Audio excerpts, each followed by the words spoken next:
Oke, teman-teman, kita ketemu lagi dan di sini kita masih membahas soal terkait kinematika gerak lurus. Nah, soalnya itu berikut tabel data tiga benda bergerak lurus berubah beraturan secara mendatar.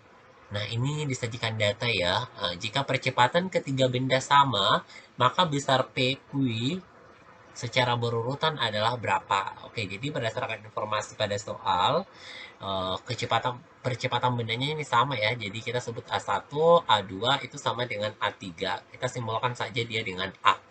Kemudian yang ditanya itu adalah nilai P dan Q. Di mana ini ya, nilai P dan Q.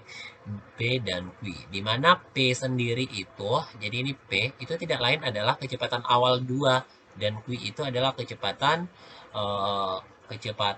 eh, akhir ya, jarak yang ditempuh oleh benda 3. Oke, jadi kita bisa tuliskan yang ditanya itu adalah P atau ini bisa ditulis V0-nya untuk benda 2 itu sama dengan berapa, dan yang kedua adalah Q sama dengan itu adalah jarak yang ditempuh oleh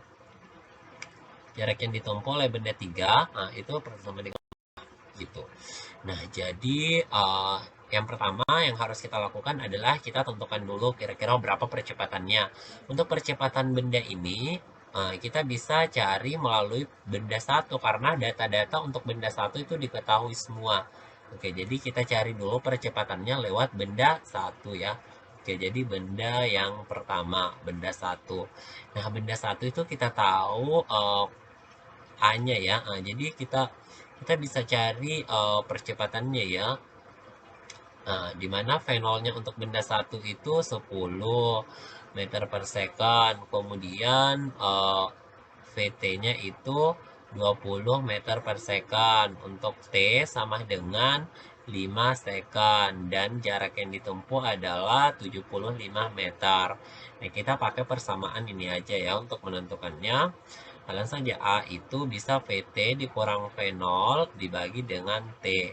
Di mana VT-nya itu sebesar 20 dikurang 10 dibagi T-nya itu adalah 5. 20 kurang 10 kan 10. 10 bagi 5 itu 2. Jadi dapatnya 2 meter per second kuadrat. Nah, ini kemudian kita pakai untuk menyelesaikan, untuk mencari nilai P-nya. Di mana P-nya adalah V0-nya ya. Nah, jadi untuk yang ini, untuk yang benda 2,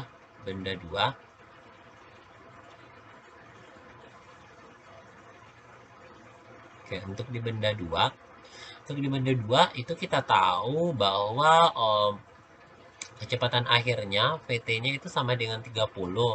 Kemudian T-nya itu sama dengan 10 dan jarak yang ditempuh itu 200 meter. Nah, ini kita pakai persamaan yang pertama saja ya, yang PT sama dengan V0 ditambah AT. Dimana kita udah tahu nilai A-nya dari persamaan untuk benda satu ya. VT-nya itu sebesar 30, 30. Kita mau cari V0-nya ditambah dengan A-nya itu 2 dikali T-nya itu 10. Jadi kita dapatnya 30 sama dengan V0 ditambah 20. Nah, 30 kurang 20 sama dengan V0. Berarti 10 sama dengan V0. Kalau gitu V0-nya itu sama dengan 10 meter per second. Nah, ini tuh adalah nilai dari P-nya. Oke? Nah, untuk nilai P-nya udah kita tahu. Sekarang selanjutnya kita akan mencari nilai dari Q-nya, yaitu S3. Nah, di mana untuk benda 3,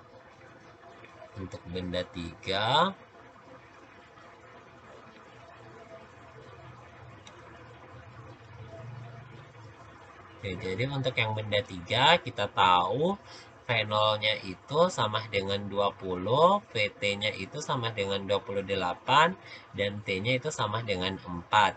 Nah, ini kita bisa pakai persamaan yang ketiga ya, persamaannya. S sama dengan V0T ditambah dengan 1/2 AT kuadrat. Nah, di mana V0-nya itu tidak lain adalah 20 dikali T-nya 4 ditambah 1/2 A-nya 2 dikali T-nya 4 pangkat 2. Ini bisa dicoret, berarti dapatnya 80 ditambah dengan 16. Jadi diperoleh 96 meter. Nah, kalau gitu nilai Q-nya itu adalah 96 meter. Jadi opsi yang benar itu adalah opsi yang C, 10 meter per second dan 96 meter. Oke, jadi pembahasan kita cukup sampai di sini. Semoga bisa dipahami. Jangan lupa di-like dan di-share ke teman-temannya supaya kita bisa saling berbagi ilmu pengetahuan. Nah, kalau misalkan teman-teman punya request materi atau punya request soal, oke silahkan komentar. Silahkan tulis di kolom komentar. Terima kasih. Assalamualaikum warahmatullahi wabarakatuh.